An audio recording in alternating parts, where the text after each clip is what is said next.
Some of us still remember when he performed that on Top of the Pops, Adrian. Of course there is. I'll show you why.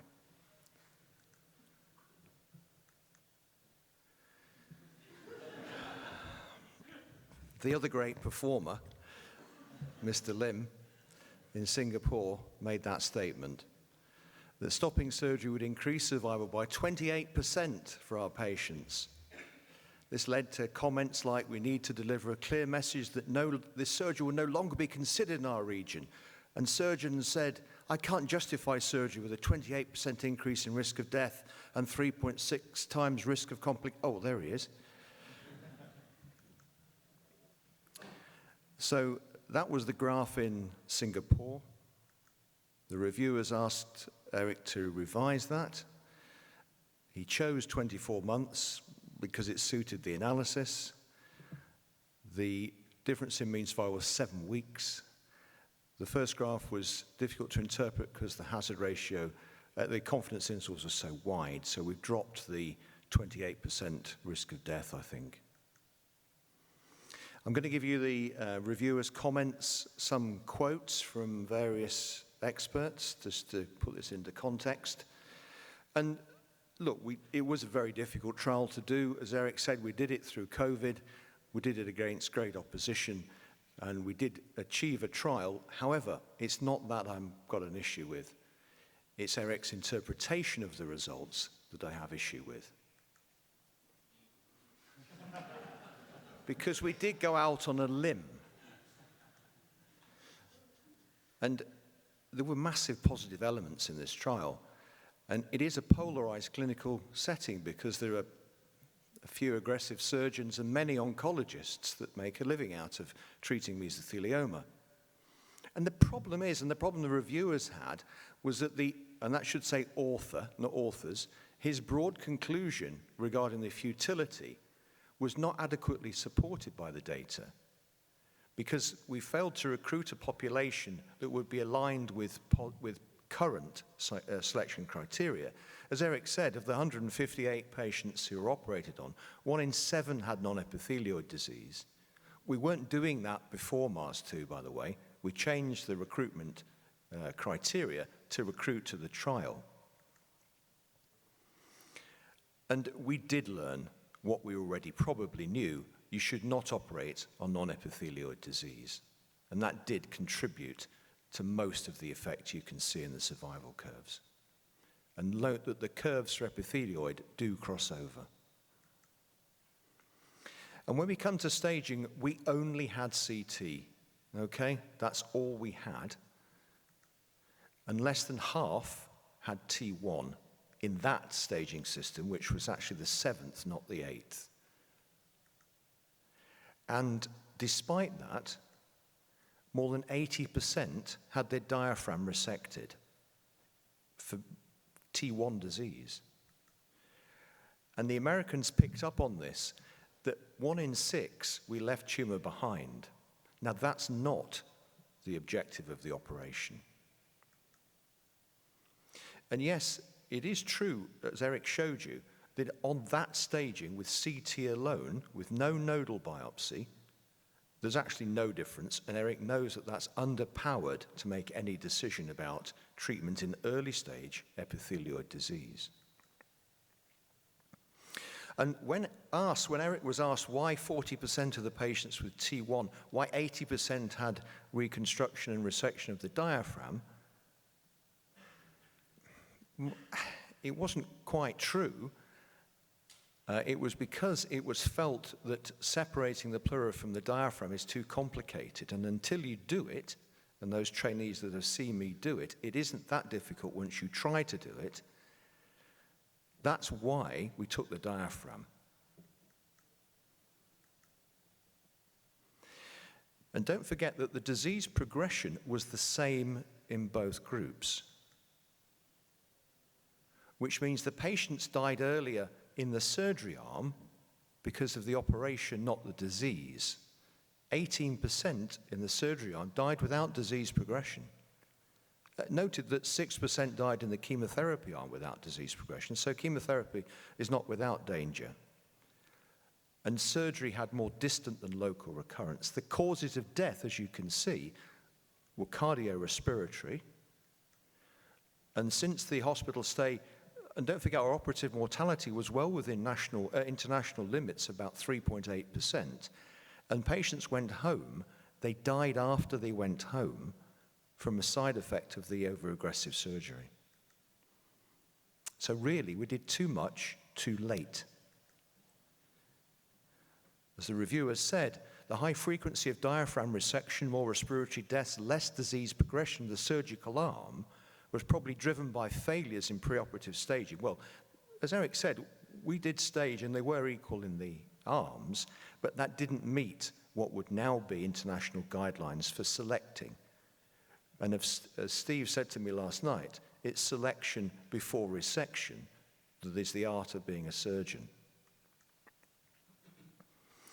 Now, while Eric said that he'd modeled that the amount of systemic therapy didn't matter, that can't be true because otherwise the conservative arm wouldn't be as good as the surgery arm. And don't forget that 40% of the patients, it was a trial of surgery alone versus systemic therapy because they didn't get the chemotherapy. Now, when you look at the reasons for that, it is true to an extent what Eric said, but it wasn't the entire reason. Some decisions were not made by the patient, they were made by the oncologist, and they included patients that had progressed on chemotherapy prior to randomization. And of course, there's no reason to give them any further chemotherapy. And either you believe immunotherapy has a role in mesothelioma or you don't, but twice as many people in the no surgery arm got systemic immunotherapy. So the interpretation and conclusions do need to be strongly adapted because people did not receive sufficient systemic treatment.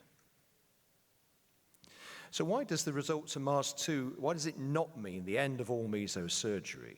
Because we use permissive selection criteria to ensure recruitment after what happened in MARS-1, where we did do mediastinoscopy and we couldn't complete the trial. The majority of surgery was for extensive, locally advanced disease or even non-epithelioid disease. A high proportion of the mortality was related to the extent of the operation rather than the disease, and those who did survive were less likely to be able to receive systemic therapy. There is long-term survival from surgery in early-stage epithelioid disease, as I'll show you. But these patients formed a minority in this trial. So therefore, the conclusions can't be applied across the board to the whole spectrum of the disease. So we looked at the many positive elements the reviewer said, but he said he had concerns regarding the conclusion about the futility of radical surgery because of the extremely permissive eligibility criteria, the failure to recruit a population aligned with those offered radical surgery in expert centers, i.e. in the States. And I think this was the most telling reviewer's remark, that it was a landmark trial, and Eric should be congratulated for evaluating the results. We did a good job to get these patients into the trial, but it does not definitively answer the question whether lung-sparing surgery and diaphragm-sparing surgery is a valuable option for mesothelioma patients, because there are too many weaknesses in the conduction of this study regarding the selection that undermine the quality of it. We are at a crossroads. Some of us are finding it difficult to go on operate on the selected few because there's a very strong body that want to stop all mesosurgery. But if we look at the forthcoming 9th TNM revision and the results of post-operative survival in epithelioid disease, you can see that if you have clinical stage 1, you have a 2 in 3 chance of living for 3 years. Even in stage 2, you have a 40% chance of living for 3 years. So really the only area where it is reasonable to operate is in a well-worked up and early stage disease which was not represented well in this trial. Who said that? Oh yeah, our learned professor. So I wanted to look at the Mars data and just see how many of them would actually fit current criteria. So I asked Eric, could you send me some data? And fair enough, Eric said, we're too busy at the moment to send you that data because we're writing the paper. So I had to go to the data I do have available, which is the BARTS data. We were the largest recruiters to the trial, recruiting 37% of patients. So we applied to those patients what we would now do going forward, which was to look at the new definitions of staging based on tumor thickness rather than the invasion of adjacent structures. This will be the 9th T&M revision. And the critical thing is that if you add up the 3 levels and it's less than 3 centimeters, then that becomes T1 or T2. And they're the patients, on the basis of the survival data, that it would seem reasonable to operate on. Well, unfortunately, in the Mars-2 data we put in, only 22% of them would actually fit modern criteria based on excluding T3, T4, excluding N1 disease that we could have biopsied by EBUS or mediastinoscopy, and those that had P-sum, the thickness measurements greater than 3 centimeters, or who were biphasic. So that, we were the largest recruiters. We had a minority of patients who we would continue to operate on. And in those patients, the median survival was 35 months, with over a third of them alive at 4 years. So, again, quoting the reviewers for the New England Journal, the main conclusion should therefore be we need an international trial assessing the role of surgery in a well-selected early-stage mesothelioma population. There are still some who don't believe that can be done. There's our friend again. There is a potential population for a trial because in Glasgow, they collect all the data in a national MDT, and they found that in that period of nearly 650 patients, over half were clinical stage 1, and nearly 3/4 were PS0 or 1. So if you go looking and you do early thoracoscopy and biopsy, there is the potential to look at a trial in that early stage group of patients. So this is what I'm facing now, is the body of oncologists. I'm surmising there are a bunch of surgeons who still want to operate and not get sued, said this gentleman. I just don't buy this early stage phraseology. It's all advanced from the outset, and watch and wait is an appropriate option. I assume all meso is unresectable. Some definitions need to be updated. We can't just use immunotherapy in only unresectable. The phrase is now defunct.